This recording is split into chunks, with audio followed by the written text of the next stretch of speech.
Hello guys, good morning. Bihar में graduation का number 1 channel all India राशि चौहान आप सभी स्टूडेंट का हार्दिक स्वागत करता है। आप सब कैसे हैं? आशा करते हैं आप लोग बहुत अच्छे होंगे।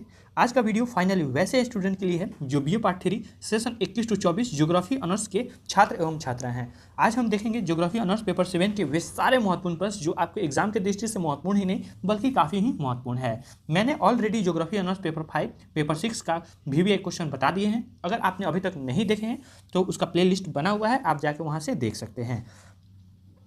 इसमें हम सबसे पहले बीए पार्ट 3 टॉप 10 क्वेश्चन देखेंगे। उसके बाद कॉपी लिखते समय क्या क्या गलतियां करते हैं, प्रश्न उत्तर को याद कैसे करें तथा इस ट्रिक को अपनाओ एंड फुल मार्क्स पाओ तथा 3 घंटे में 32 पेज कैसे लिखें। तो वीडियो काफ़ी मजेदार तथा धांसू होने वाला है। तो चलते हैं देर न करते हुए अपने वीडियो की तरफ।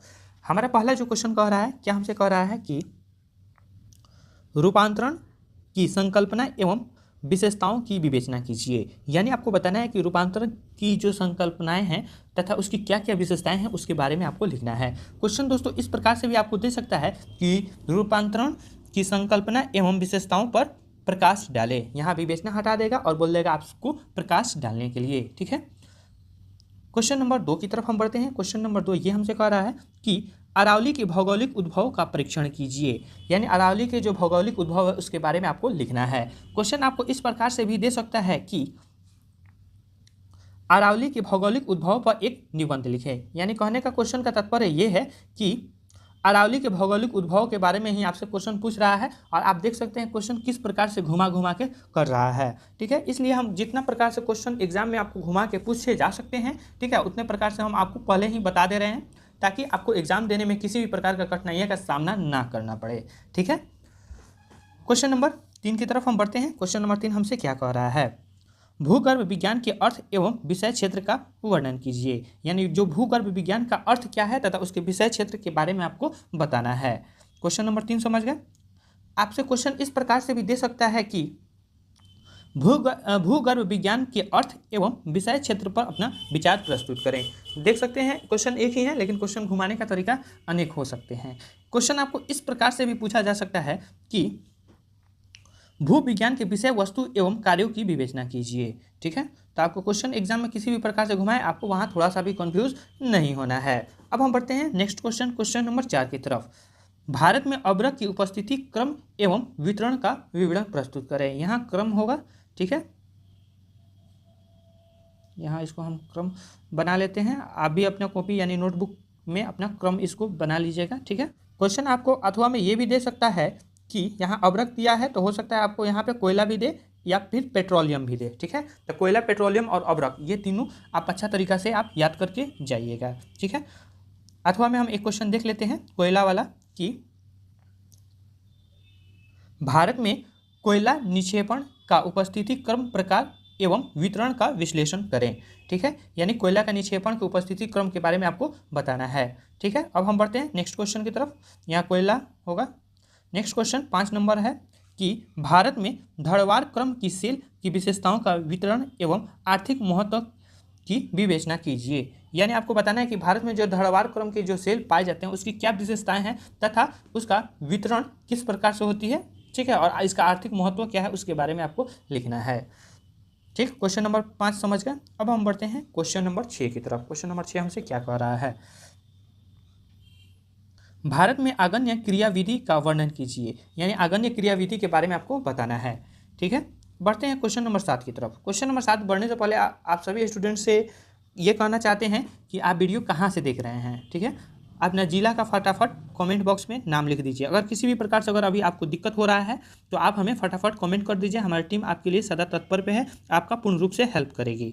ठीक है, और जो बच्चे अभी तक चैनल को सब्सक्राइब नहीं किए हैं तो उनसे रिक्वेस्ट है कि चैनल को सब्सक्राइब भी कर ले, क्योंकि हमारी टीम आपके लिए इतना मेहनत कर रही है तो आपका भी फर्ज बनता है कि हमारे प्रति कुछ आपका भी योगदान हो। तो आपको योगदान कुछ नहीं करना है, बस आप चैनल को सब्सक्राइब कर लीजिए और हाँ, आपके दोस्तों के पास वीडियो को शेयर कर दीजिए। ठीक है, उनका जो भी ऑनर्स पेपर है हमारे यूट्यूब चैनल पे जो भी ऑनर्स पेपर है आपको प्रोवाइड करा दिया गया है। ठीक है, वो चाहे हिस्ट्री ऑनर्स हो या फिर आपको सोशियोलॉजी ऑनर्स हो या फिर पॉलिटिकल साइंस ऑनर्स हो, सारे ऑनर्स पेपर हमारे चैनल पे ऑलरेडी अपलोड हैं। ठीक है, अब हम बढ़ते हैं क्वेश्चन नंबर 7 की तरफ। क्वेश्चन नंबर 7 हमसे क्या कह रहा है, चट्टान रूपांतरण क्या है, समुचित उदाहरण सहित अपने उत्तर को समझाइए। ठीक है, यानी आपको बताना है चट्टान रूपांतरण क्या है, ठीक है, और उसको बताना है कि आखिर इसका उदाहरण सहित अपने उत्तर को समझाना है, यानी उसी को थोड़ा सा अच्छा से लिखना है कि चट्टान रूपांतरण को, ठीक है। क्वेश्चन आपको इस प्रकार से दे देगा कि चट्टान रूपांतरण क्या है, निबंध लिखें, ठीक है। तो वहाँ पे थोड़ा सा भी कंफ्यूज नहीं होइएगा, इस प्रकार से भी आपको क्वेश्चन दे सकता है।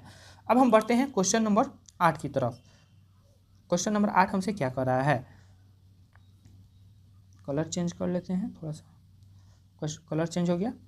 डेक्कन लावा के भूगर्भीय उद्भव का विश्लेषण करें, यानी डेक्कन को जो लावा है उसके भूगर्भीय उद्भव के बारे में आपको इसमें बताना है।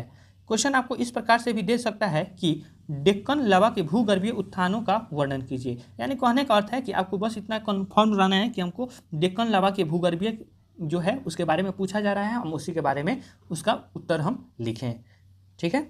बढ़ते हैं नेक्स्ट क्वेश्चन की तरफ। क्वेश्चन नंबर 9, भारत में टर्शियरी क्रम के वर्गीकरण एवं महत्व पर प्रकाश डालें, यानी भारत में जो टर्शियरी क्रम के वर्गीकरण है उसके बारे में लिखना है, ठीक है, उसका क्या महत्व है उसके बारे में भी आप जिक्र कर दीजिएगा। अब हम बढ़ते हैं क्वेश्चन नंबर 10 की तरफ। भारत में बॉक्साइट की उपस्थिति, क्रम एवं वितरण की व्याख्या कीजिए, यानी भारत में जो बॉक्साइट की उपस्थिति क्या है तथा उसका वितरण के बारे में भी आपको बताना है, ठीक है। क्वेश्चन आपको इस प्रकार से भी दे सकता है कि भारत में बॉक्साइट की उपस्थिति पर अपना विचार प्रस्तुत करें। आपको बस इतना कंफर्म रहना है कि भारत में हमसे बॉक्साइट की उपस्थिति के बारे में पूछा जा रहा है, तो हम बस इतना ही, हमसे जो भी पूछा जाएगा बॉक्साइट की उपस्थिति देखिएगा, आंसर इसका ये लिख दीजिएगा, आगे क्या कह रहा है आपको उससे मतलब नहीं है, ठीक है। इसे अच्छा से तरीका से आप याद करके जाइएगा। क्वेश्चन 2 एक्स्ट्रा लिए गए हैं क्योंकि ये एग्जाम के पॉइंट से काफ़ी महत्वपूर्ण थे, इसलिए 2 क्वेश्चन को और आप लिख लीजिए। और जो बच्चे अभी तक नहीं लिख पाए हैं तो आप जाके हमारे टेलीग्राम पे इसका पीडीएफ आपको प्रोवाइड करा दिया जाएगा, आप जाके वहाँ से पीडीएफ आराम से आप डाउनलोड कर सकते हैं, फ्री ऑफ कॉस्ट, कोई भी चार्ज नहीं लगेगा। क्वेश्चन नंबर 11 हम देखते हैं। क्वेश्चन नंबर 11 हमसे क्या कह रहा है कि प्रमाणिक प्रस्तर मापन की विशेषताओं की व्याख्या कीजिए, यानी प्रमाणिक प्रस्तर मापन की क्या विशेषताएं हैं उसके बारे में आपको बताना है। अब हम बढ़ते हैं क्वेश्चन नंबर 12 की तरफ।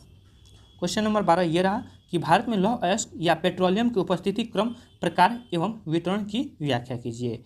तो ये हमारा रहा आखिरी प्रश्न, इसी के साथ ये होता है वीडियो समाप्त, ठीक है। अगर किसी भी प्रकार से दिक्कत है तो कमेंट कीजिए, हमारी टीम आपके लिए सदा तत्पर पे है, आपका पूर्ण रूप से हेल्प करेगी। Take care, bye, best of luck, अच्छा से एग्जाम देके आइए। मिलते हैं अगली वीडियो में।